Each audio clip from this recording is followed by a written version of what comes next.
Rainbow Coalition was a groundbreaking multiracial, multicultural political alliance founded in 1969 by Fred Hampton, chairman of the Illinois chapter of the Black Panther Party.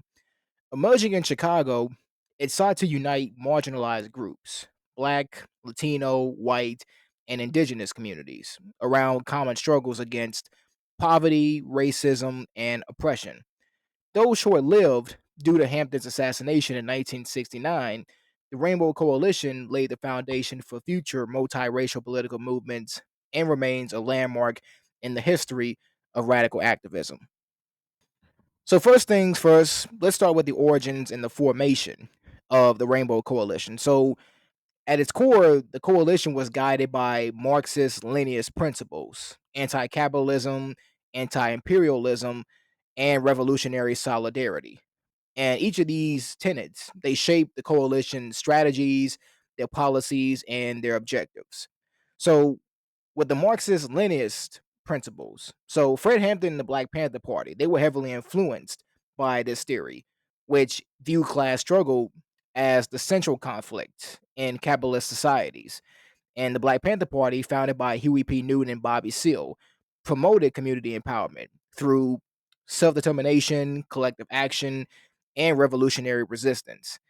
And Hampton's application of this ideology, it emphasized seizing control of community institutions because the Black Panther Party, they promoted programs such as the free breakfast for children, community health clinics, education programs, which were designed to meet the basic needs of marginalized people while fostering revolutionary consciousness, class solidarity over racial division. Because the Panthers, while they were committed to black liberation, Hampton, so see, this is so Hampton, he understood that capitalism oppressed people across racial lines because he saw that forging alliances with working class whites, Latinos, and other marginalized groups, it was essential to building a united front against systemic exploitation and the democratic centralism. And inspired by the Leninist principles, the Black Panther Party emphasized discipline and unity of action, believing that a centralized, organized movement was necessary to achieve revolutionary change. And the coalition identified capitalism as the root cause of poverty and systemic inequality.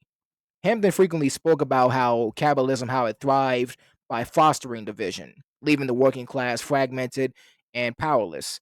The coalition rejected reformist politics in favor of radical economic and social change, seeing revolution as the only path to genuine liberation. So the coalition, they condemned the US imperialism, particularly in the Vietnam War, which disproportionately drafted and killed working class people of color and poor whites. So many member groups participated in anti-war protests, linking the oppression of marginalized communities at home to imperialist aggression abroad. And Hampton and the Black Panther Party, they envisioned economic redistribution as a key to addressing systemic inequality. The coalition supported community controlled institutions and demanded access to housing, to healthcare, and education as human rights. And a hallmark of the coalition, it was its commitment to revolutionary solidarity, the belief that the struggle was not solely about race, but it was about class struggle. And Hampton, as he famously stated, that we don't fight racism with racism. We're going to fight racism with solidarity. We're not going to fight capitalism with black capitalism. We're going to fight capitalism with socialism. The coalition, they rejected the divide and conquer tactics that were used by the ruling class to pit marginalized groups against one another. Instead, it fostered class unity by recognizing the shared economic struggles of black, Latino, and white working class people. So, next part we're going to talk about are the groups that were involved in the Rainbow Coalition, because this coalition, it brought together a diverse array of grassroots organizations, each representing marginalized communities with distinct but overlapping struggles. And all these groups, they all shared common experiences of police brutality, systemic poverty, and government repression, making them natural allies in the fight for justice. So first is the Black Panther Party. So the party founded in Oakland, California in 1966. So it was the cornerstone of the coalition. So under Fred Hampton's leadership, the Illinois chapter became one of the most influential and active Panther branches. So the Black Panther Party's key contributions to the coalition, it included community programs because they operated free breakfast programs, health clinics, and educational initiatives providing direct support to impoverished communities, and self-defense and resistance because they trained members in self-defense against police violence, challenging the systemic brutality faced by black and working class communities. And political education. The Panthers, they conducted political education classes, teaching coalition members about capitalism, imperialism, and the need for revolutionary solidarity. And the next group are the Young Lords Organization. So the Young Lords Organization, so this was a Puerto Rican nationalist group that evolved into a broader civil rights organization, originating in Chicago's Lincoln Park neighborhood.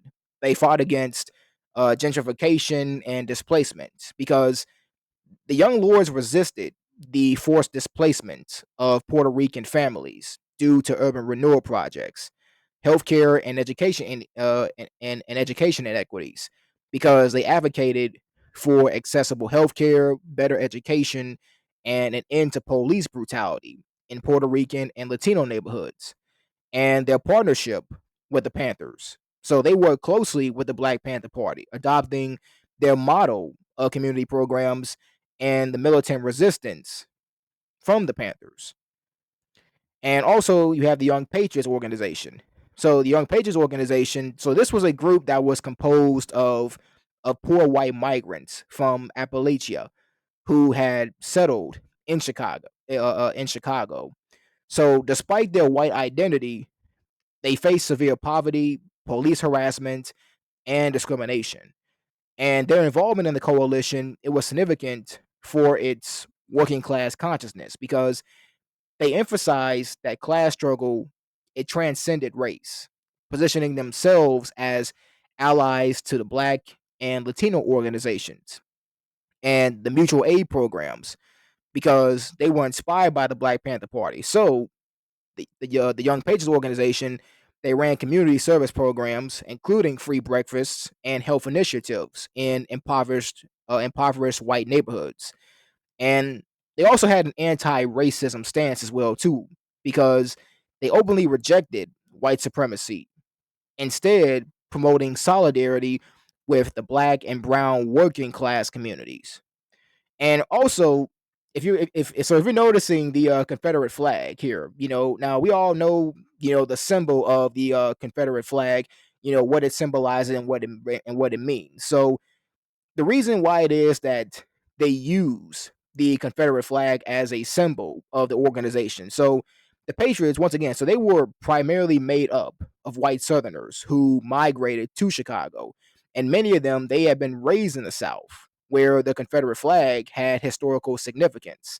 So they might have viewed it as a symbol of their Southern roots and their working class struggle rather than the simple traditional association with racism and segregation.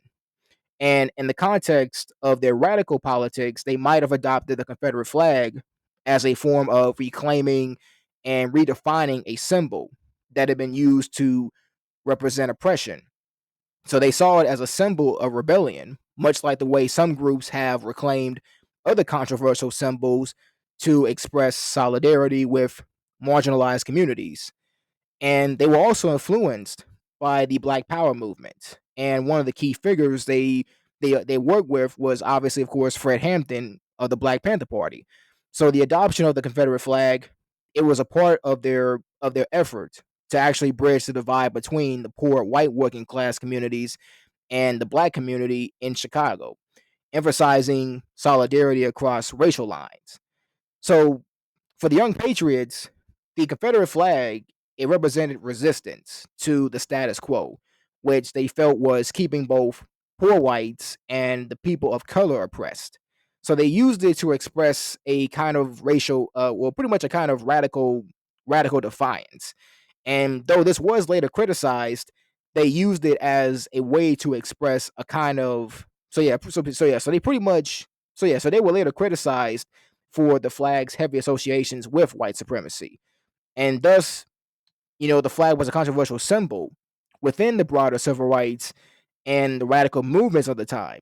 And its meaning, it was shaped by the specific context of the young patriot struggle and the coalition building efforts that they were involved in. And also another group are known to be the Brown Berets. So the Brown Berets, so they were a Chicano activist group based in California, inspired by the Black Panther Party, addressing issues such as police violence, educational inequality, and discrimination. And also, now, even though they are not formally a part of the original Chicago Coalition, they still supported the coalition's broader mission by doing this. And also, it was the militant activism because, like the Black Panther Party, they also adopted paramilitary tactics to defend their communities from police aggression. And another movement is the American Indian movement. So, the American Indian movement, founded in 1968. And once again, just like the Brown Berets, so it wasn't formally part of the original Rainbow Coalition, but later collaborated with its members. So what they fought for indigenous rights. So they advocated for tribal sovereignty, protection of treaty rights, and an end to police violence against Native Americans, and cross racial solidarity. Because the group, they worked alongside the coalition members on anti imperialist and civil rights causes. And also, another group is known as the Rising Up Angry organization. So, this group was a predominantly white working class leftist organization in Chicago, and it opposed the Vietnam War because they organized anti war protests and they opposed the U.S. military industrial complex and systemic poverty and inequality because they address issues such as unemployment, police harassment, and poor living conditions among the working class whites. And the coalition solidarity. So they align with the coalition in protesting police brutality and economic injustice.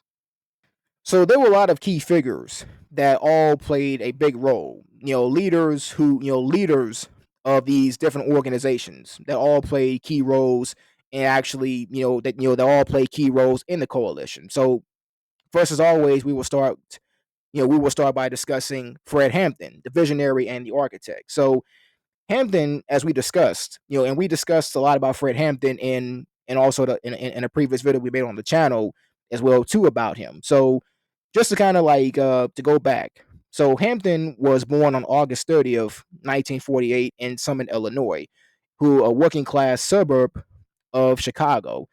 So he was raised by parents who had migrated from Louisiana during the Great Migration. So he grew up acutely aware of racial discrimination and police violence. His parents' working class values and experience is what shaped his commitment to justice. And as a teenager, he excelled academically and athletically, but he was equally drawn to social justice. So while attending Proviso East High School, he led walkouts to protest the racist policies and advocated for black student empowerment. He was inspired by civil rights movements and admired figures such as Malcolm X and Martin Luther King Jr. However, Hampton's politics, they lean more toward black radicalism, favoring direct action and revolutionary struggle over nonviolent protest. So after graduating, he actually joined the NAACP, the youth council for them, and he quickly became a prominent leader organizing initiatives to demand better resources and services for black communities. So his charisma, his oratory skills, and passion for justice, it caught the attention of the Black Panther Party, which was rapidly expanding its presence in urban centers. So in 1968, Hampton co founded the Illinois chapter of the Black Panther Party, becoming its deputy chairman. And under his leadership, the chapter became one of the most active and influential in the country. The Chicago chapter organized free breakfast programs, health clinics, and education initiatives, all aimed at addressing systemic inequality. So his leadership style, it was marked by inclusivity, pragmatism, and revolutionary optimism. He emphasized coalition building across racial lines, recognizing that the fight against capitalism and white supremacy, it required solidarity among all oppressed groups. So this belief, it became the foundation for the Rainbow Coalition. So Hampton's coalition, Rainbow Coalition, it was a strategic and a radical departure from the traditional race-based revolutionary model. So while the Panthers, while they were committed to black liberation, Hampton viewed capitalism and class struggle as the ultimate enemy. And this analysis, it led him to reach out to groups outside the black liberation movement. So in early 1969, he initiated alliances with the Young Lords, a Puerto Rican nationalist group, and the Young Patriots, a group of poor white Appalachian migrants living in Chicago's uptown neighborhood. And he recognized that these groups, despite their racial differences, that they shared the same socioeconomic oppression. So his ability to unite black, Latino, and white radicals under a common cause, it was unprecedented because as his famous slogan went, you can kill a revolutionary, but you can't kill the revolution. This became a rallying cry for the coalition's members who saw their struggle as part of a broader class war against capitalism, imperialism, and systemic racism. And on December 4th, 1969, he was assassinated in a pre-dawn raid orchestrated by the Chicago Police Department and the FBI under the directive of the COINTELPRO program, the counterintelligence program. So pretty much the FBI's covert program that was aimed at dismantling the Black liberation movements, and the raid, which also killed Mark Clark, who was another Black Panther member, was widely condemned as a political assassination. So Hampton's Hampton's death, it was a devastating blow to the Rainbow Coalition because his assassination, however, it immortalized him as a revolutionary martyr and cemented his role as the visionary architect of multiracial class-based solidarity. And also another key figure is Jose Cha Cha Jimenez, who was also the leader, the Puerto Rican revolutionary for the Young Lords organization. So Jose Cha Cha Jimenez was born on August 8th, 1948, in Ciales, Puerto Rico, and later he migrated with his family to Chicago's Lincoln Park neighborhood. So as a teenager, Jimenez was drawn into the street life, joining a local gang. However, he became politicized through his firsthand experiences with police harassment, racial discrimination, and displacement caused by urban renewal projects that targeted Puerto Rican and other minority communities. So by the late 1960s, he transformed from a street gang member into a political organizer, driven by a desire to fight for Puerto Rican self determination and racial justice. So in 1968, he led the transformation of the Young Lord Street Gang. So he led the transformation to them. And really so they evolved into a militant Puerto Rican nationalist and socialist movements. And they advocated for self-determination for Puerto Ricans, housing rights, healthcare access, and police accountability. And the organization, they adopted a direct action approach, staging protests, occupying buildings, and providing community services such as free breakfast programs and health clinics, mirroring the Black Panthers model. And Jimenez, he became a key ally of Fred Hampton and a founding member of the Rainbow Coalition. So, despite the racial and the cultural differences, Jimenez and Hampton, they both shared a vision of working class solidarity and anti-imperialist struggle. And the Young Lords, they brought a Latino voice to the coalition, emphasizing the issues of colonialism, racism, and urban poverty. So Jimenez and the Young Lords organization, they played a vital role in organizing protests and direct actions, including hospital takeovers and demonstrations against police violence. And the Young Lords, the militant activism, it also added significant strength to the coalition's presence on Chicago streets. So his influence extended beyond the coalition's lifespan. His organizing strategies and his radical Puerto Rican nationalism, it inspired future generations of Latinx activists. So the Young Lords, though short-lived, it left a lasting impact on Latino political movements, particularly in Chicago and in New York.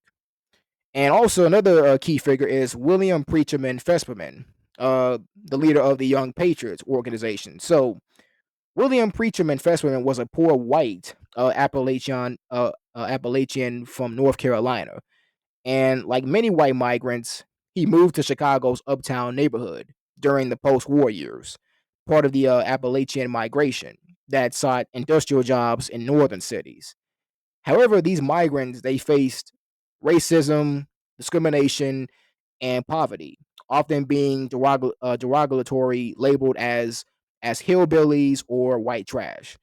So Fesperman, he became radicalized by the systemic exploitation and the police violence faced by the poor whites in Chicago. And recognizing the parallels between the struggles of poor whites and the black and Latino communities, he helped co-found the Young Patriots organization. So the Young Patriots organization, they were a militant, anti-racist socialist group that were made up of poor white Appalachians. So despite their whiteness, they aligned with the black and Latino radicals, recognizing their shared class oppression. And their slogan was fight racism, not race. And this slogan alone is really what encapsulated their ideology. And Fesperman, known for his fiery oratory skills, he earned the nickname Preacherman. So if you want to know why Preacherman is added in there, that's a nickname that he was given, a nickname that he earned for that reason, for his sermons like speeches, which blended Christian populism with revolutionary rhetoric. And under his leadership, they staged protests against police brutality and they advocated for better housing and they fought against urban renewal policies that displaced poor residents. So, Fesperman's Young Patriots organization was a crucial white ally in the Rainbow Coalition because, once again, despite their whiteness, they fully embraced the black liberation and the socialist ideals, rejecting white supremacy and aligning with revolutionary black and Latino groups. So Fesperman and the Young Patriots organization, they frequently marched alongside the Black Panthers and the Young Lords, engaging in direct action and mutual aid projects. So the Young Patriots organization's involvement in the coalition, it was a rare example of poor white radicals rejecting racism and fighting alongside people of color. So though it eventually disbanded, their participation in the coalition, it symbolized the cross-racial solidarity in the struggle for class liberation. And we also move on to actually two other figures, two key figures who founded the Brown Berets organization. So the first is David Sanchez. So David Sanchez, so he was the founder.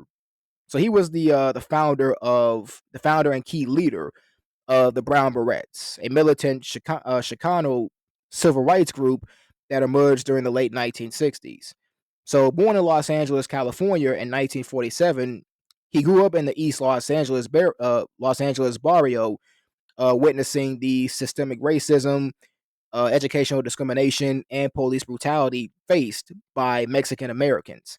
His early experiences with social injustice deeply influenced his political consciousness. So in the mid 1960s, he became involved with youth activism through the Young Citizens for Community Action, which was a local organization that focused on improving social conditions for Mexican Americans. However, as it grew increasingly radicalized in response to ongoing racial discrimination and the Vietnam War, Sanchez and other youth activists they sought a more militant and confrontational approach. And this led to the formation of the Brown Berets in 1967, modeled after the Black Panther Party. And also, Carlos Montes. So Carlos Montes, a fellow East LA native, he brought a more explicitly militant and Marxist edge to the Brown Berets. So a college student and an active participant in the burgeoning student movement. So he had strong anti-imperialist convictions and believed in the necessity of armed self-defense. So his role in the Brown Berets was crucial for articulating their radical politics because he helped shape their 13 point program, which is a program that they had modeled after the Black Panther Party's 10-point program, demanding an end to police brutality, land rights for Chicanos, and better education and full self determination for the Chicano people. So Montes was a co-founder of La Raza Unida Party, and his activism it placed him in direct confrontation with the FBI's COINTELPRO program. He was frequently targeted for surveillance, arrested, and harassed by law enforcement, a pattern similar to how they neutralized other radical leaders of color. So the Brown Berets they emerged as a direct response to the systemic oppression that was faced by the Chicanos. Their name and uniform, brown paramilitary style berets and khaki jackets, it symbolized their solidarity with the working class Mexican Americans and their militant stance.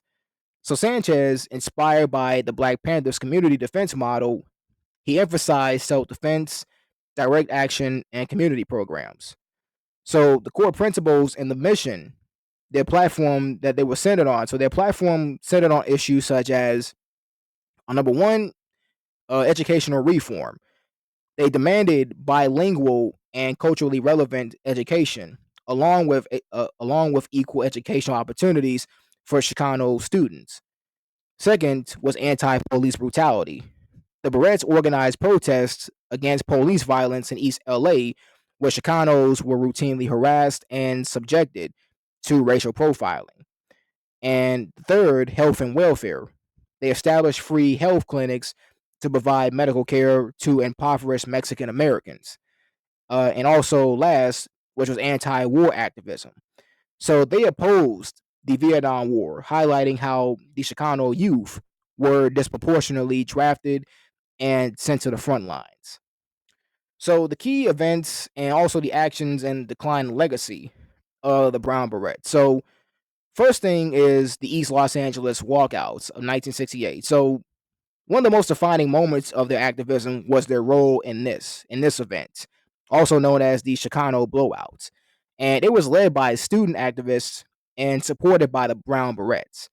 So thousands of Chicano students, they walked out of their schools to protest inferior education, overcrowded classrooms, and racist curricula. David Sanchez and the Brown Berets, they provided protection, organized logistics, and they publicized the walkouts, making them a pivotal force behind the movement. And another event was the National Chicano Moratorium in 1970. So on August 29th, 1970, the Brown Berets helped organize the Chicano Moratorium against the Vietnam War in East LA. And the protest, it drew over 20,000 people, making it one of the largest anti-war demonstrations by Mexican Americans.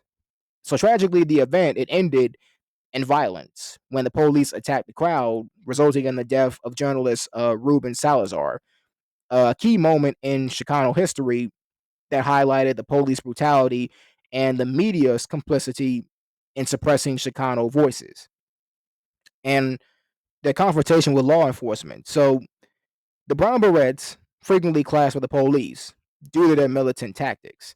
Sanchez and other leaders, they were often arrested on charges of conspiracy or incitement.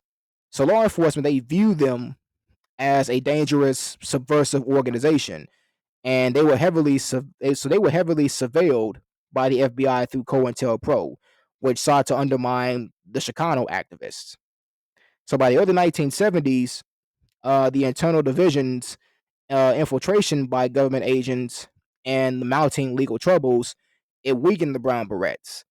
And Sanchez, he distanced himself from the group, citing concerns over escalating violence. However, the movement's legacy, it endures because the Brown Berets, so really the Brown Berets, they inspired subsequent Chicano and Latinx activist groups. And the fight for educational reform, it contributed to the establishment of Chicano studies programs in universities. And their resistance to police brutality, it laid the groundwork for later police accountability movements as well too. And also the founders of the American Indian movement, defenders of the indigenous sovereignty. So the American Indian movement, this was founded in Minneapolis, Minnesota in July 1968. And the organization, it was formed in response to the systemic mistreatment, racism, and poverty that were faced by Native Americans, particularly those living in urban areas. So the founders of this were Dennis Banks, Clyde Bellecourt, Vernon Bellecourt, Russell Means, George Mitchell, Eddie Benton Benai, and Pat Bellinger. So first, we'll talk about Dennis Banks. So, born on April 12th, 1937, on the Leech Lake Reservation in Minnesota. So, Dennis Banks, he experienced firsthand the challenges that were faced by Native Americans. So, after enduring the hardships of the federal government's relocation policies, he co founded the American Indian movement in 1968, alongside with Clyde Bellecourt and others. And he also played a central role in organizing significant protests, including the 1972 Trail of Broken Treaties, which was a cross country march to Washington, D.C., aiming to highlight the treaty violations and demand reforms. So Banks was also instrumental in the 1973 occupation of Wounded Knee, which was a 71-day standoff drawing international attention to Native American issues. And throughout his life, he advocated for indigenous rights, education, and cultural preservation until his passing on October 29th, 2017. And also Clyde Bellecourt. So Clyde Bellecourt, he was born on May 8th, 1936, on the White Earth Reservation in Minnesota. So as a co-founder of the American Indian movement, he was a prominent activist dedicated to advocating for Native American sovereignty and rights. And he also played a significant role as well too, as said before, in protests such as the Wounded Knee standoff. And and pretty much this event, it brought once again a lot of national attention to indigenous rights, to indigenous issues. So he also established organizations like the Legal Rights Center and the Heart of the Earth Survival School to support his community. And despite facing legal challenges, including a conviction related to drug charges, he continued his activism until his passing on January 11th, 2022. And you also have Vernon Bellecourt. So Vernon Bellecourt, the older brother of Clyde, was a significant figure in the movement and contributing to its national and international initiatives. And he was deeply involved in protest against the use of Native American mascots in sports, co founding the National Coalition on Racism in Sports and Media in 1991. And he also represented the movement in international forums advocating for indigenous rights globally. So he passed away on October 13th, 2007. And Russell Means, so born on November 10th, 1939, in Pine Ridge, South Dakota, he became one of the movement's most recognizable leaders because he played a prominent role in the 1973 Wounded Knee occupation, and he was also a vocal advocate for Native American rights. And Means, he also pursued a career in acting, using his platform to raise awareness about indigenous issues. He passed away on October 22nd, 2012. And also George Mitchell. So George Mitchell and George Mitchell, so he co-founded this movement alongside Dennis Banks and Clyde Bellecourt. And his efforts were also instrumental and organizing the initial meetings that led to their establishment, focusing on addressing the systemic issues faced by Native Americans in urban areas. And his contributions, they laid the groundwork for their early initiatives. And also Eddie Ben Benai. So Eddie Ben Benai, he co-founded this movement with the vision of cultural and spiritual renewal among Native Americans because he emphasized the importance of traditional knowledge, and he was a key figure in establishing educational programs that integrated indigenous teachings, and his work was actually central to the movement's focus on cultural preservation. And also, Pat Bellinger, she was a prominent female voice within the movement, so she played a crucial role in organizing events and advocating for Native American women's rights. And her efforts, they extended to education and community development, making significant contributions to the mission and the broader indigenous rights movement. So the core objectives and the ideology of their movement. So their platform, it's centered on four ideas. It was tribal sovereignty, anti-police brutality, cultural preservation, and land rights. So tribal sovereignty, it was advocating for the recognition of native nations, sovereignty, and the enforcement of treaty rights, and anti-police brutality. And so they formed patrols. They formed patrols to monitor and document police harassment of Native Americans in urban areas. And the cultural preservation, they promoting the revitalization of indigenous languages, customs, and spirituality, and land rights. So they were demanding the return of stolen indigenous land and greater autonomy for Native nations. And the major actions and the confrontation. So the first is the occupation of Alcatraz from 1969 to 1971. So even though this is not directly led by the American Indian movement, but the occupation of Alcatraz Island by the group Indians of all tribes, this is what it's really it influenced the American Indian movement's future tactics.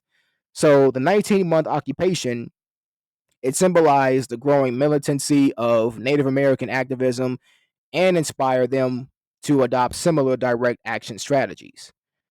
And in 1972, you had the Trail of Broken Treaties. So in 1972, they organized the Trail of Broken Treaties, which was a cross country caravan to Washington, D.C., which was meant to highlight the U.S. government's failure to honor Native treaties. So upon arrival, the American Indian Movement activists, they occupied the Bureau of Indian Affairs headquarters, demanding the government address indigenous grievances. And the protest, it was met with a heavy police response, but it drew national attention to Native issues. And then in 1973, it's the Wounded Knee occupation. So this was the most so this was the movement's most famous and dramatic action. So this occupation, this occurred on the Pine Ridge Reservation in South Dakota. So from February 27th to May 8th, 1973, approximately 200 American Indian movement activists, they seized and they occupied the town of Wounded Knee to protest the corrupt leadership of tribal chairman known as Dick Wilson, and the U.S. government's ongoing violations of the treaty rights. So the occupation, it lasted 71 days, during which the members, they engaged in armed standoffs with federal agents. So two activists were killed and many others were wounded or arrested. So in terms of pretty much in terms of the group itself. So pretty much when it comes to the group, they faced intense government surveillance and repression. And the FBI's COINTELPRO program, they targeted the leaders using informants and disinformation campaigns to sow discord. Internal divisions and legal battles, it weakened the organization by the late 1970s. But the legacy still endures because they helped spark a broader movement for indigenous rights and self determination. And the occupation of Wounded Knee, it became a symbol of native resistance and the activism of the movement. It laid the foundation for contemporary movements like I Don't Know More and the Standing Rock protests. And also the last group uh, is the Rising Up Angry movement, the revolutionary class consciousness in Chicago. So the Rising Up Angry, so this was a radical working class youth organization that was founded in Chicago in 1969, and it was led by Michael James. So prior to the Rising Up Angry organization, so Michael James, he was involved with Jobs or Income Now community union in Chicago's uptown neighborhood, an initiative by students for a democratic society to create an interracial movement of the poor. So his experiences with them, particularly in organizing the rent strikes and confronting police brutality, it informed his approach to. So yeah, pretty much it informed his approach to the movement, and he envisioned a newspaper that would promote revolutionary ideas and would actually build a progressive organization of poor working class whites beyond uptown. And this vision materialized as the Rising Up Angry's eponymous eponymous newspaper. My apologies. Uh, it first published on July 29th in 1969. So the key actions and ideology behind the group. So they blended socialism, anti-racism, and working class empowerment. And their activities, it included community defense, anti-Vietnam War protests, community services, street theater, and propaganda. So when it came to community defense, they conducted street patrols to protect working class neighborhoods from police harassment. And the anti-Vietnam War protests, so they were actively involved in protests against the war, framing it as a class struggle. And community services, they organized free health clinics, legal aid, and food programs for the poor, and the street theater and propaganda. So they used street performances and underground newspapers to promote their revolutionary message. So the decline in the impact of this group, so by the mid 1970s, they faced a lot of mounting repression from law enforcement. However, their efforts, it actually influenced later working class organizing efforts in Chicago and contributed to the broader New Left movement. And it also left a legacy of working class multiracial solidarity. So the key events and the actions of the Rainbow Coalition altogether as a whole. So the coalition's philosophy of serving the people. So really it went beyond the slogans because it manifested in tangible, practical initiatives aimed at addressing the immediate needs of impoverished and marginalized communities. And these programs, they offer direct services while simultaneously exposing the failures of the US government to protect and uplift its most vulnerable citizens. So, so when it came to the Black Panther Party, so one of the coalition's most influential community initiatives, it was the Free Breakfast for Children program, and this was spearheaded by the Black Panther Party, launched in January 1969 at St. Augustine's Church in Oakland, California.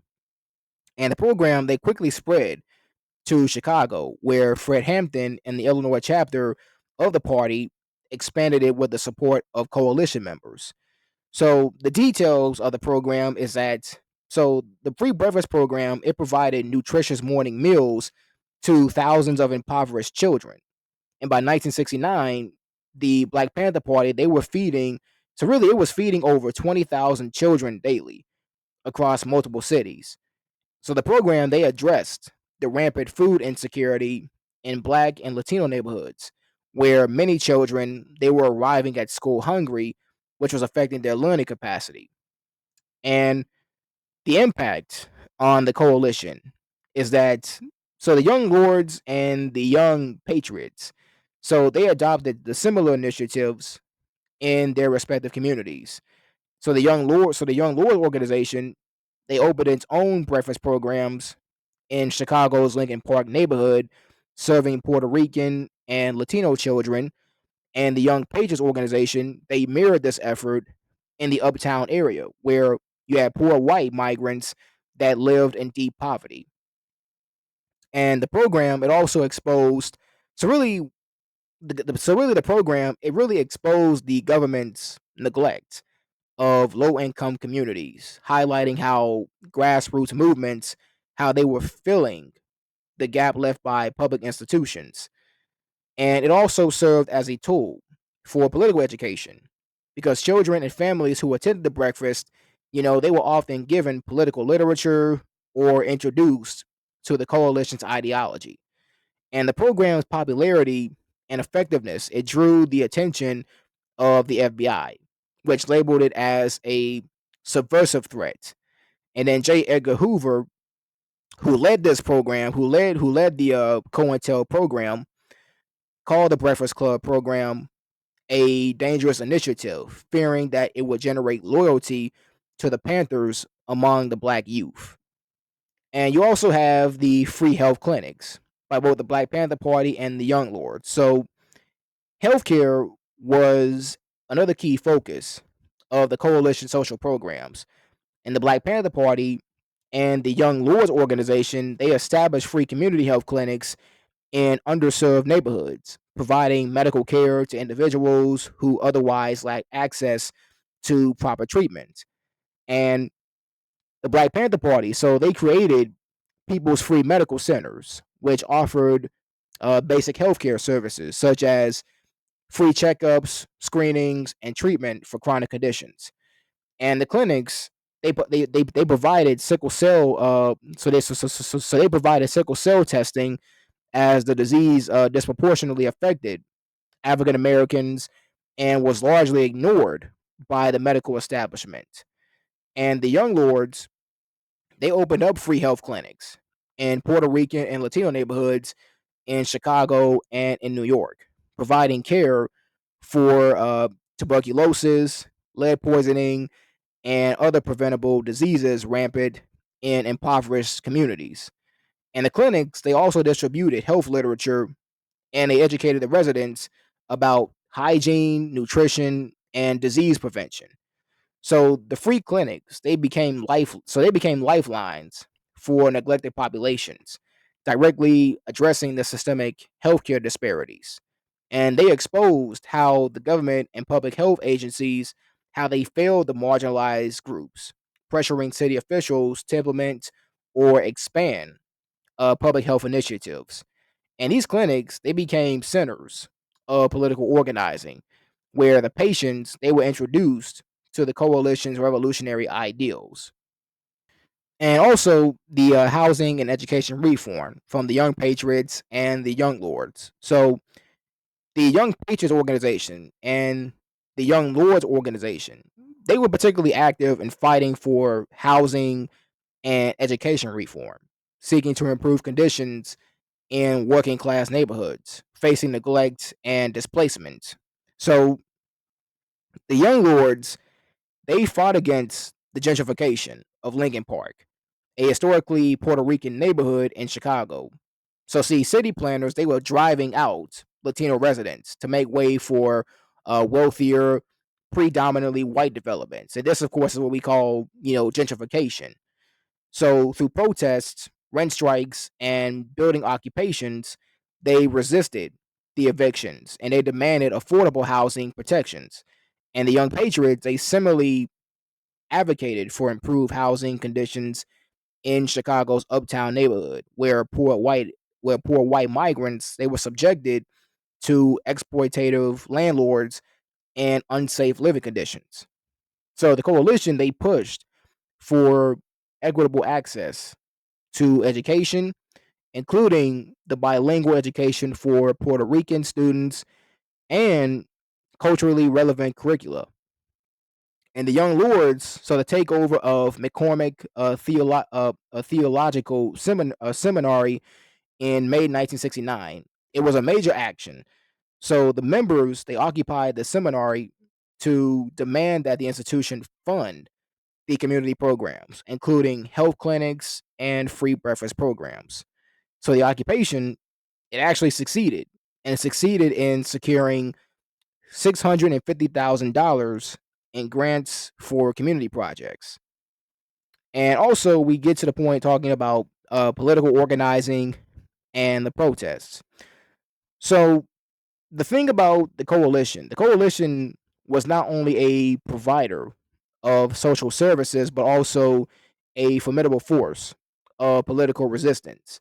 And its members, they organized demonstrations against police brutality, gentrification, and systemic oppression, while also participating in the broader anti-war and the worker solidarity movements. So the key demonstrations. So when it comes down to the demonstrations, so the coalition, they frequently organize protests against police violence as law enforcement agencies, especially the Chicago Police Department, as they routinely targeted Black, Latino, and poor white communities. So demonstrations was that you had the Black Panther Party, who led rallies in response to the police harassment and the killing of Black residents. And the Young Lords, they organized marches against Chicago PD officers, pretty much their violent treatment of Puerto Ricans in Lincoln Park. And the Young Patriots, they protested against them, against their racial profiling and the abuse of poor white residents in Uptown. So the protests were often met with violent crackdowns, with the police deploying tear gas, batons, and mass arrests to suppress dissent. So the Chicago PD, under the direction of State's Attorney known as Edward Hanrahan, waged a campaign of intimidation against the coalition members, including illegal raids on Panther headquarters and coalition affiliated homes. And also, you have the anti gentrification efforts. So, the Young Lords organization, so they were at the forefront of the anti gentrification struggle in Chicago's Lincoln Park neighborhood. So, the neighborhood, once a working class Puerto Rican enclave, it faced aggressive redevelopment plans that displaced Latino families. And the tactics and the actions that they used were that they organized rent strikes. So they organized rent strikes to challenge exploitative landlords, and they staged direct action protests, including occupations of vacant buildings, demanded that they be repurposed for low income housing. And the coalition, they launched community patrols to defend residents from illegal evictions and police harassment. And also, you have the solidarity protests. So the coalition, they supported the broader leftist movements, including worker strikes and anti-Vietnam War rallies, forming alliances across the racial and the class lines. So the worker strikes, so the coalition organized and they attended strikes in solidarity with labor movements, advocating for higher wages, better conditions, and workers' rights. So the anti-war protests, so the coalition members, they participated in demonstrations against the Vietnam War, condemning it as a pretty much condemning it as an imperialist conflict that disproportionately drafted and killed poor and minority youth. And we also get down to the confrontation with law enforcement. So when it comes to the coalition, their growing influence and effectiveness, it made it a prime target. Once again, of course, a prime target of the FBI's COINTELPRO operation. So the federal government, they viewed the coalition as a major threat to the status quo. So the surveillance and infiltration. So the FBI, the FBI, they used informants. So they used informants and provocateurs to sow distrust among the coalition members, and they used different. And they also used disinformation campaigns. In those campaigns, they sought to turn the coalition groups against each other, and they frequently raided coalition affiliated locations, seizing documents and arresting leaders on trumped up charges. And also, once again, Fred Hampton's assassination plays a part in this because really this was the most devastating blow to the coalition. And really, Fred Hampton's assassination. So this was the biggest, most devastating blow because Hampton was a charismatic leader who inspired and he unified this movement. So the pre-dawn raid, so the FBI and the Chicago PD, using an informant's intel, they raided his apartment where they shot him multiple times in his sleep. And the aftermath of this is that his murder, so really Hampton's murder, it weakened the coalition's leadership and it sowed fear, contributing to the coalition's gradual disintegration. So, with all that being said, overall, what are the contributions and the legacies of the coalition? So really, the most revolutionary contribution of this was its demonstration of multiracial cross-class solidarity. Because at a time in when the racial divisions were strategically exploited by the political and economic forces to prevent collective resistance, Hampton, his coalition, it defied these boundaries by forging alliances across the racial and ethnic lines. So, so really, when it comes down to it, so the origins of multiracial solidarity and the coalition. So first things first is so really Hampton, his vision for multiracial unity, it was deeply influenced by the Marxist Leninist ideology, which emphasized the need for class struggle to transcend racial divisions. And the coalition, so really it united these three main groups all together. So the Black Panther Party, representing the black community, they advocated for radical self-defense, free breakfast programs, and community control of institutions. Under Hampton's leadership, they saw cross-racial alliances as essential to combating capitalism and systemic oppression.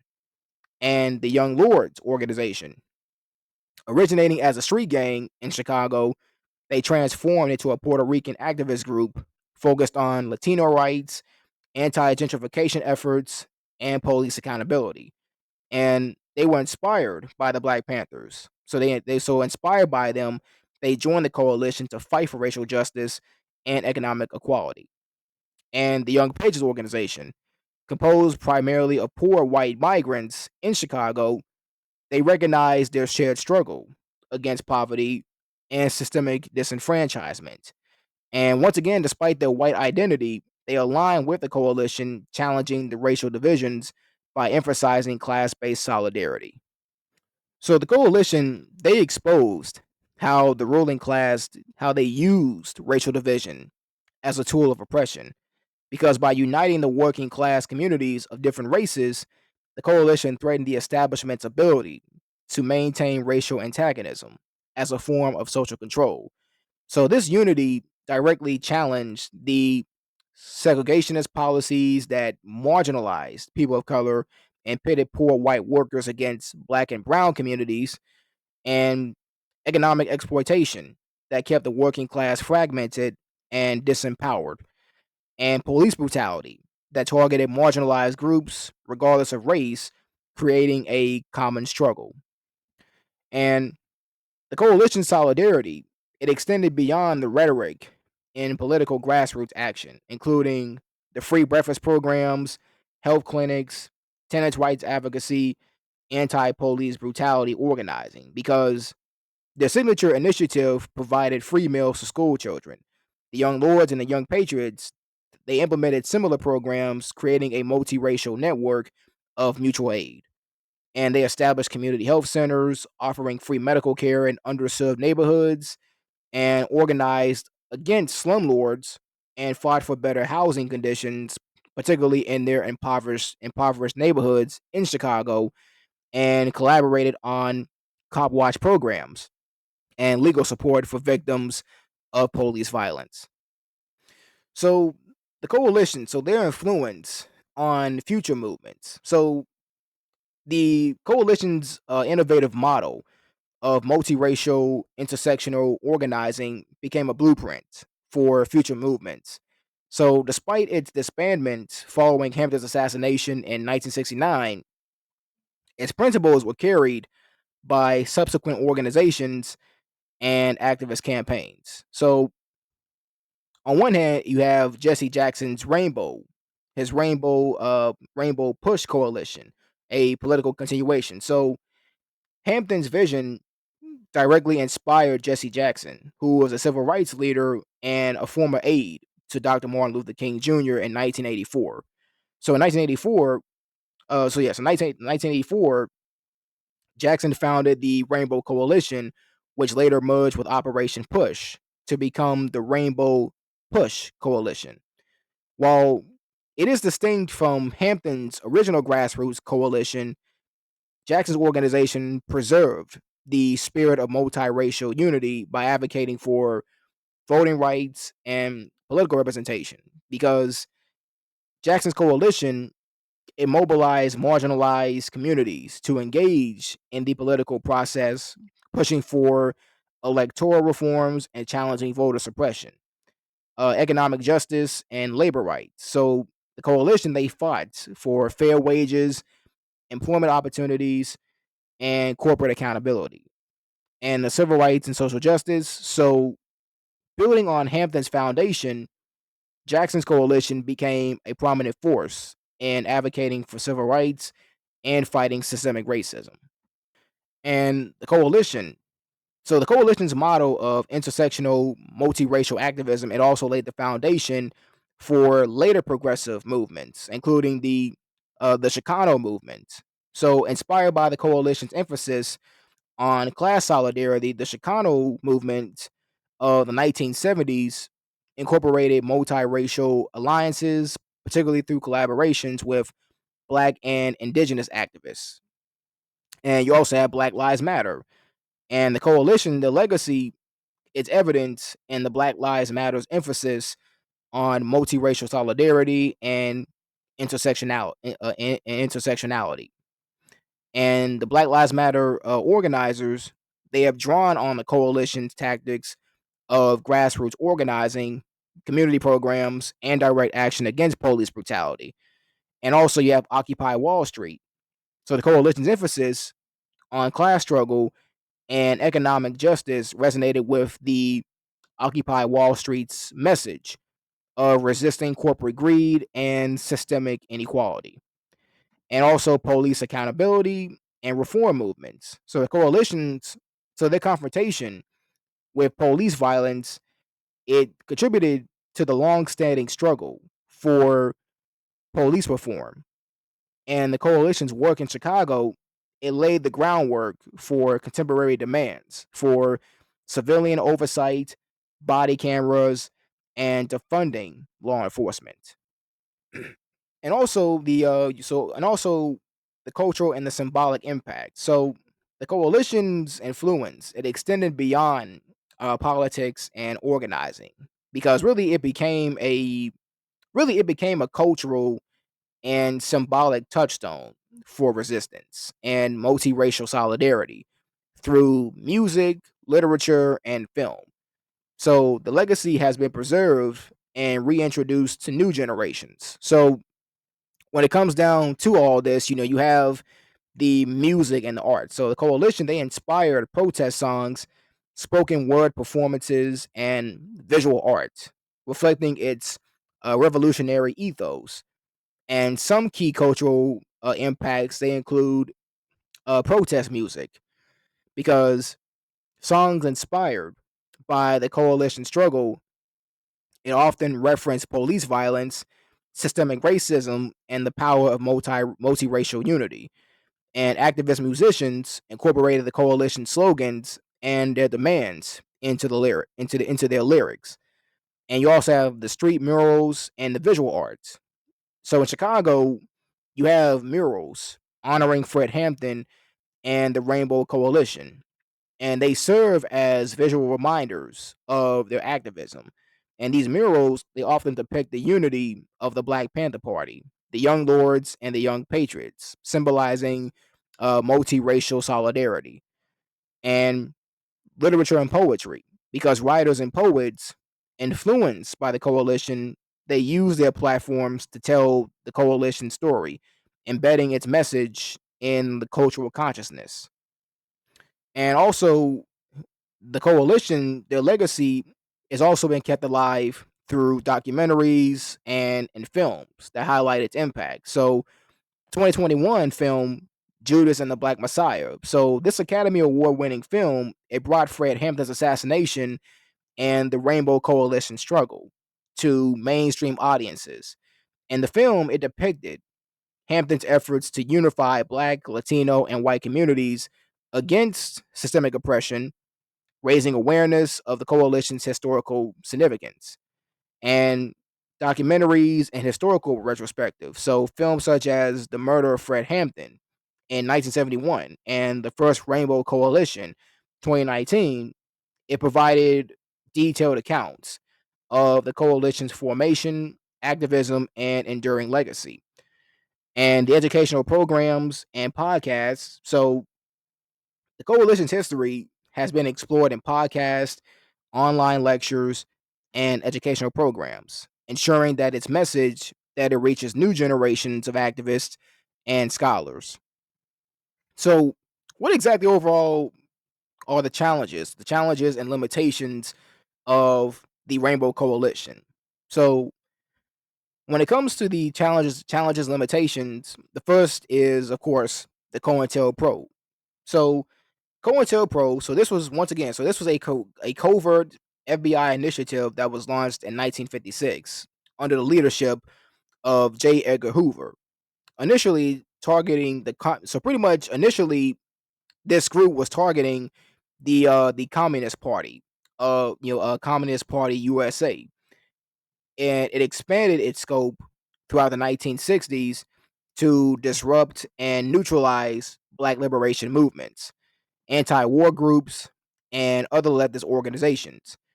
And the Black Panther Party, they became a primary target, with Fred Hampton and the coalition falling directly into the FBI's crosshairs. And the FBI, they viewed these multiracial coalitions as particularly threatening, as they had the potential to unify marginalized groups into a formidable force. And according to declassified FBI documents, the Bureau, they actually sought to prevent the rise of what Hoover referred to as a Black Messiah, a charismatic leader who could galvanize revolutionary movements. And Hampton, with his powerful oratory skills, his organizational prowess, and ability to forge cross racial solidarity, it fit this description perfectly. So, under COINTELPRO, the FBI employed a range of subversive tactics to disrupt the coalition. So, of course, the first thing they did was using, pretty much the use of informants and undercover agents. So, the FBI, they infiltrated the coalition by embedding informants and agents provocateurs into its ranks. So, for example, you had William O'Neill, who was an FBI informant, was actually recruited to infiltrate the Illinois chapter of the Black Panther Party. So he gained Hampton's trust, and eventually he became pretty much the party's head of security, providing the FBI with critical information on Hampton's whereabouts and organizational strategies. And also, the FBI, they also spread a lot of false information to sow a lot of distrust between the coalition's member groups. And declassified documents revealed that the Bureau that they circulated fake letters and rumors designed to pit the Black Panthers, the Young Lords, and the Young Patriots against one another. And these tactics, they aim to create internal divisions and stoke paranoia. And the coalition, the community outreach efforts, such as the free breakfast programs, health clinics, they were specific. So these were specifically targeted because FBI agents, they collaborated with local police to raid, sabotage, and intimidate coalition members. So the goal was really to dismantle the coalition's social programs, which were gaining a lot of significant public support and effectively changing the legitimacy of local authorities. And of course, and once again, and honestly, I know I keep bringing it up a lot of times, but once again, because really this is very, very, very important to know, because the most devastating act of COINTELPRO repression occurred on December 4th, 1969, when Chicago police, in collaboration with the FBI, they carry out a pre-dawn raid on Fred Hampton's apartment. And the raid, orchestrated with intelligence provided by O'Neill, it resulted in the execution-style murder of Hampton while he slept. And Hampton, he was only 21 years old at this time, and his death, it was a turning point for the coalition. And the coalition, they lost its most dynamic and unifying figure, which significantly it weakened its organizational structure. And while it carried on in some capacity, it was never able to recover its original momentum.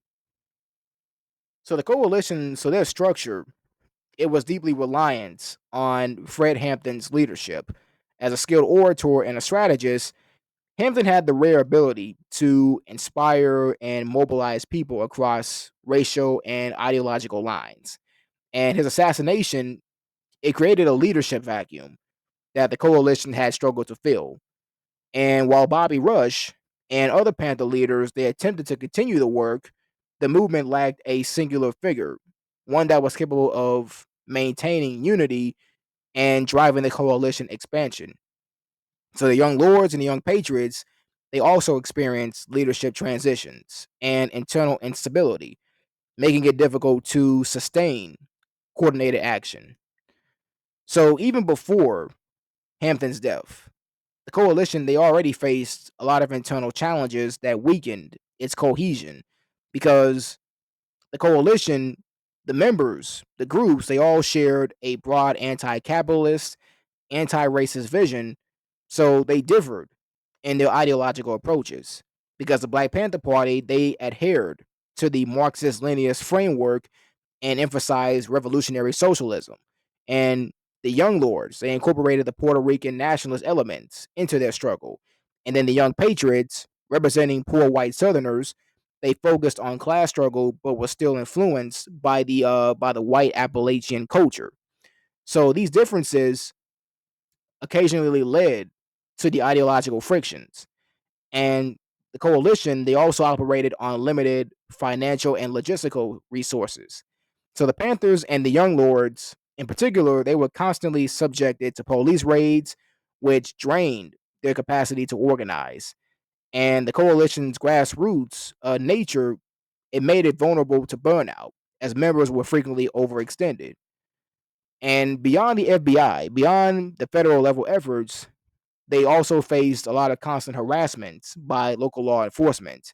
Because in Chicago, Mayor Richard J. Daley's administration, they viewed the coalition as a radical threat and sanctioned aggressive policing tactics, including raids, mass arrests, and surveillance.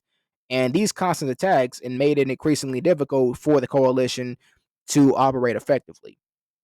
And also the limited national reach. So the coalition, while symbolically powerful, they remain largely a Chicago-based phenomenon, because the grassroots organizing of the coalition and the community programs, they were highly effective in Chicago's urban neighborhoods, but the model still struggled to gain traction in other cities. So several factors contributed to this limitation, because the coalition strength, it was in its deep connection to Chicago's neighborhoods, particularly the West Side, and the shared experiences of Black, Latino, and white working class residents. It created a unique environment for solidarity. However, this hyperlocal focus, it made it difficult to replicate the model in other cities, and where the racial and the class dynamics, they were different. So while the coalition, while they inspired other movements such as the Young Lords expansion to New York and the rise of multiracial alliances in Oakland, the lack of a formalized national structure, it hindered its scalability. So unlike organizations such as the Student Nonviolent Coordinating Committee or the Southern Christian Leadership Conference, the coalition, they didn't have a robust national network to sustain the broader expansion.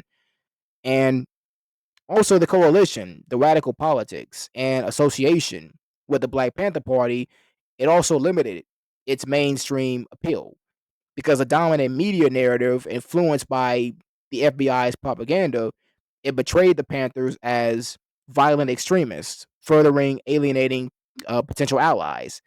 And this media distortion, it made it difficult for them to gain legitimacy and support beyond Chicago. So the coalition, so they attempted to build alliances with other organizations, including labor unions and anti-war groups. But these efforts, they were inconsistent, and the coalition's focus on racial and class solidarity, it was visionary, but it struggled to find a common ground with the larger, more established leftist groups that were either hesitant to collaborate with black militant organizations or they viewed the coalition's grassroots approach as unsustainable.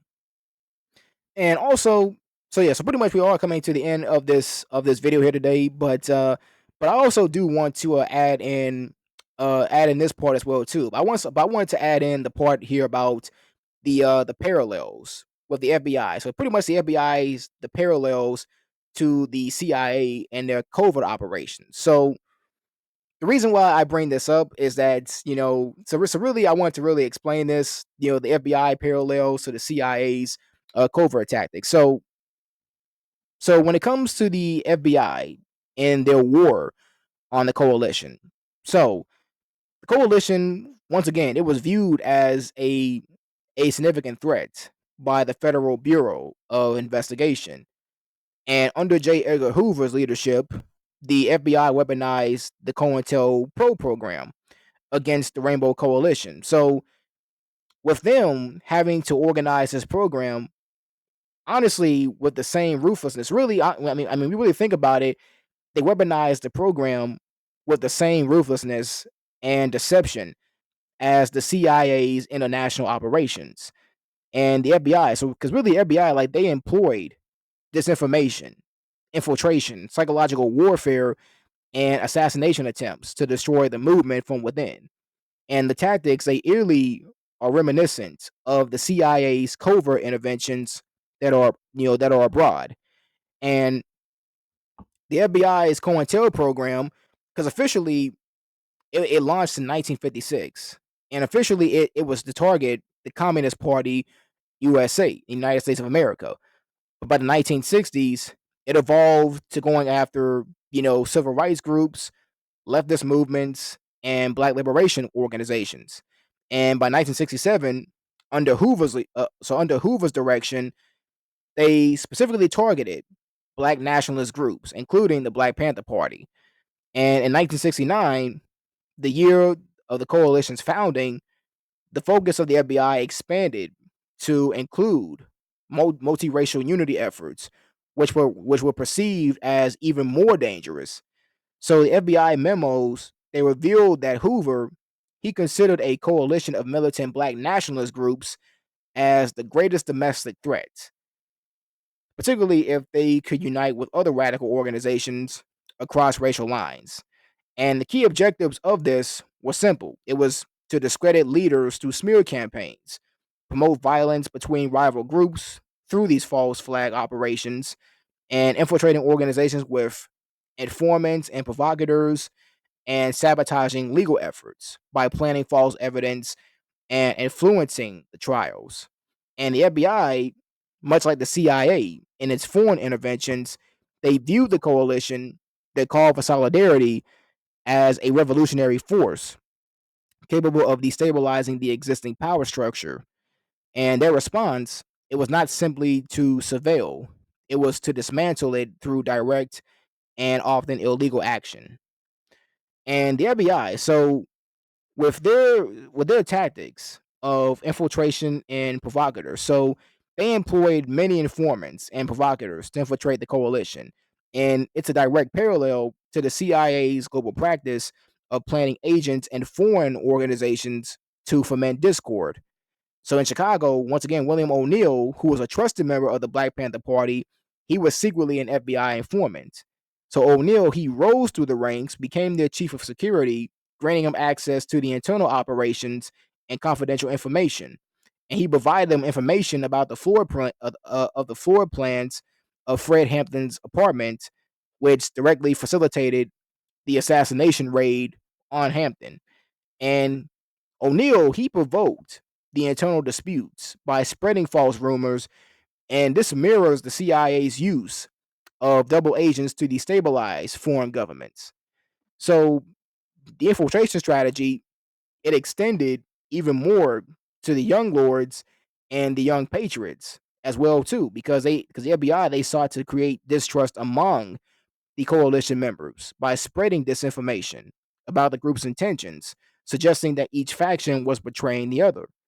And the FBI, they also relied heavily on psychological operations to fracture the coalition, and it included fake letters and pamphlets designed to stir animosity between the groups, and anonymous phone calls with fabricated threats, and dissemination of false rumors about leaders engaging in criminal activities or being police informants. So, for example, the FBI, they circulated anonymous letters to the young lords, falsely claiming that the Black Panthers were planning to eliminate their leadership. And this mirrored the CIA's infamous practice of forging documents to create division among communist allies abroad. And the false pamphlets, they were distributed accusing the coalition of collaborating with the police, which created a lot of paranoia and mistrust between the groups. And these tactics, they were not simply about surveillance. They were about, really they were designed to foment violence and to cause fragmentation, which mirrors the CIA's divide and conquer strategies in Latin America and Southeast Asia and in the Middle East. And also, when it comes, and also it's the targeted assassinations and the raids, because there were 14 police officers that opened fired, firing nearly 100 bullets while only one was shot. So only one shot was fired by a Panther in self-defense. And even drugging Hampton with a sedative administered by O'Neill the night before, leaving him defenseless during the raid. And the FBI's role in the raid through O'Neill's betrayal and intelligence leaks was concealed for decades. And this precision, so the precision of this raid, it was comparable to the CIA-backed assassinations of leftist leaders abroad, such as the murder of Patrice Lumumba in Congo in 1961, and the CIA-supported coup against Salvador Allende in Chile, 1973. So the level of planning, infiltration, and direct execution in Hampton's murder, it mirrored the CIA's extrajudicial interventions on foreign soil. And also, it's really just the fact of the media manipulation and narrative control, because the FBI, they worked aggressively to control the public narrative around the coalition. And following Hampton's assassination, the Bureau collaborated with local media to frame the Panthers as violent extremists. And the FBI, they leaked false information claiming that the Panthers had instigated the shootout, portraying them as a militant threat. So they pressured the media outlets to publish sensationalist headlines, painting the coalition as dangerous and violent. So, despite the group's explicit focus on community programs, including the free breakfast programs, health clinics, and tenant unions, and the media manipulation, so it bore striking similarities to the CIA's propaganda operations abroad, where they used Operation Mockingbird to infiltrate major media outlets and to spread disinformation. So the FBI's campaign against the coalition, ultimately it succeeded in fracturing the alliance by the early 1970s with the combination of assassinations, infiltration and paranoia, legal and extra legal legal and extra-legal repression, and disinformation campaigns, sowing distrust among the coalition members. And this is all, and really, this was what led to the coalition's disintegration. So the FBI, their actions against the coalition, they stand as a domestic equivalent to the CIA's interventions in countries such as Guatemala, Cuba, and Chile, where they overthrew popular movements and leaders through infiltration, disinformation, and violence. So, generally speaking, the FBI's war on the coalition, it reveals that the agency was equally, if not more, destructive than the CIA in its domestic operations. Because while the CIA, while they did export imperialist interventions abroad, the FBI, they turned those same tactics and they turned them inward, declaring war on its own citizens. The parallels in their methods: psychological warfare, infiltration, disinformation, and assassination demonstrates that the FBI, that they were effectively conducting domestic counterinsurgency operations, treating civil rights and multiracial justice movements as enemy combatants. So the FBI's actions against the coalition, it remain one of the most glaring examples of how the U.S. government, how the government systematically undermined the grassroots revolutionary movements through the same covert and ruthless measures it deployed in its international campaigns. So overall, what are some lessons basically that we ourselves, that we ourselves actually learn, that we can actually learn from this? So the lessons that we ourselves can learn is, for number one, it's the multiracial class solidarity. So multiracial class solidarity, it is possible because the coalition, they demonstrated that the marginalized groups from different racial and ethnic backgrounds, they could unite under shared socioeconomic struggles. And the key lesson in this is that true solidarity, it requires transcending the racial boundaries and focusing on the shared systemic oppression. So this model of intersectional organizing, it serves as a blueprint for modern social justice movements, proving that coalition building, it is possible despite the racial and the cultural divides. And the power of grassroots organizing. So the coalition, their success, it stemmed from its direct action programs, such as the free breakfast initiatives, healthcare clinics, and anti-gentrification efforts. And the key lesson in this is the practical community-based initiatives that they can build trust and directly address systemic inequities. And modern movements, they can benefit from coupling protests with tangible services that meet immediate community needs. And the role of charismatic leadership in social movements, because Fred Hampton, his dynamic leadership and oratory skills were instrumental in uniting the diverse groups. And the key lesson in this is charismatic leaders, they can mobilize and they can inspire, but over reliance on individual figures, it can make movements vulnerable to collapse. So, sustainable movements, they require decentralized leadership structures to withstand the external attacks. And you also have systemic repression of radical movements. So, FBI's COINTELPRO program aggressively targeted the coalition, using infiltration, disinformation, and violence to undermine it. So, the key lesson in this is that governments, they often view multiracial working class alliances as a threat, leading to repression through surveillance and sabotage.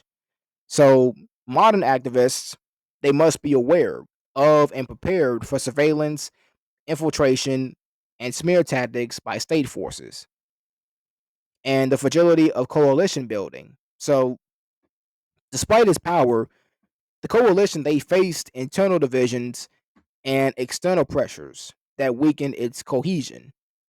So, a key lesson in this would be multiracial coalitions. They require ongoing trust building, conflict resolution strategies, and shared leadership to remain resilient. So movements today, they can learn from these challenges by prioritizing the internal unity and conflict management to avoid fragmentation.